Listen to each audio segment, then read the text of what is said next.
Wahyu pasal 14 ayat 1 sampai dengan ayat 20. Demikian firman Tuhan.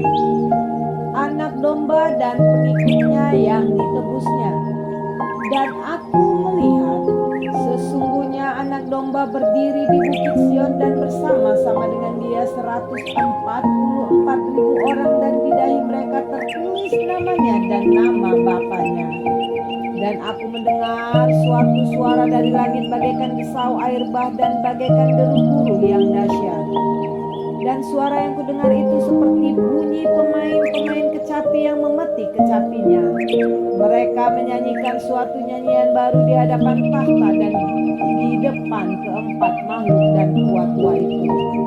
Dan tidak seorang pun yang dapat mempelajari nyanyian itu selain daripada 144.000 orang yang telah ditebus dari bumi itu.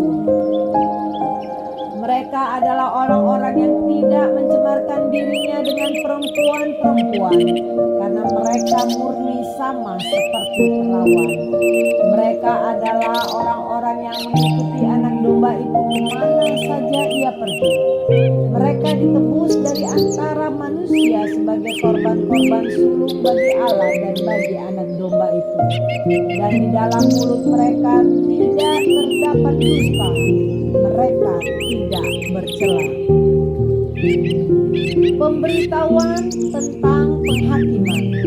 Dan aku melihat seorang malaikat lain terbang di tengah-tengah langit, dan padanya ada Injil yang kekal untuk diberitakannya kepada mereka yang diam di atas bumi, dan kepada semua bangsa dan suku dan bahasa dan kaum.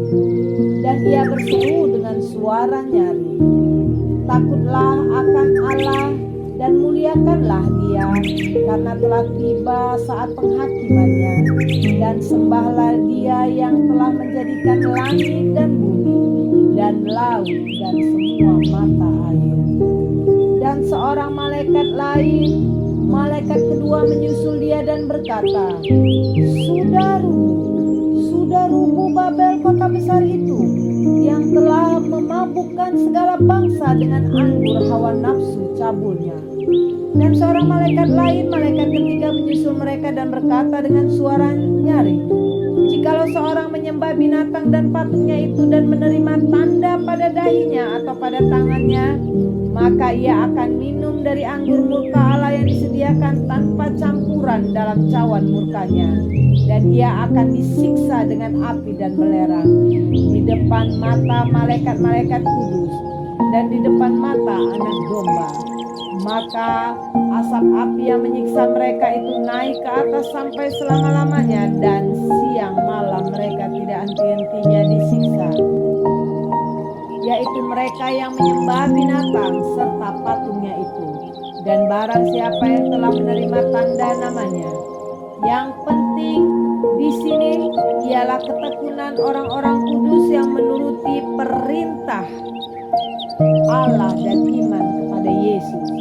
Dan aku mendengar suara dari sorga berkata, tuliskan, berbahagialah orang-orang mati yang mati dalam Tuhan sejak sekarang ini. Sungguh, kata Roh, supaya mereka boleh beristirahat dari jerih lelah mereka, karena segala perbuatan mereka yang menyertai mereka. Tuaian di bumi. Dan aku melihat sesungguhnya ada suatu awan putih, dan di atas awan itu duduk seorang seperti anak manusia dengan sebuah mahkota emas di atas kepalanya dan sebilah sabit tajam di tangannya.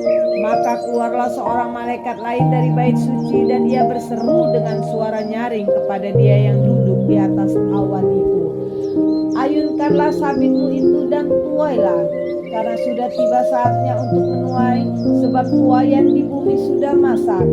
Dan ia yang duduk di atas awan itu mengayunkan sabitnya ke atas bumi, dan bumi pun dituailah. Dan orang malaikat lain keluar dari bait suci yang di sorga, juga padanya ada sebilah sabit tajam. Dan seorang malaikat lain datang dari mezbah, ia berkuasa atas api, dan ia berseru dengan suara nyaring kepada malaikat yang memegang sabit tajam itu, katanya, ayunkanlah sabitmu yang tajam itu dan potonglah buah-buah pohon anggur di bumi, karena buahnya sudah masak. Lalu malaikat itu mengayunkan sabitnya ke atas bumi dan memotong buah pohon anggur di bumi dan melemparkannya ke dalam kilangan besar, yaitu murka Allah. Dan buah-buah anggur itu dikilang di luar kota, dan dari kilangan itu mengalir darah, tingginya sampai ke kekang kuda dan jauhnya 200 mil.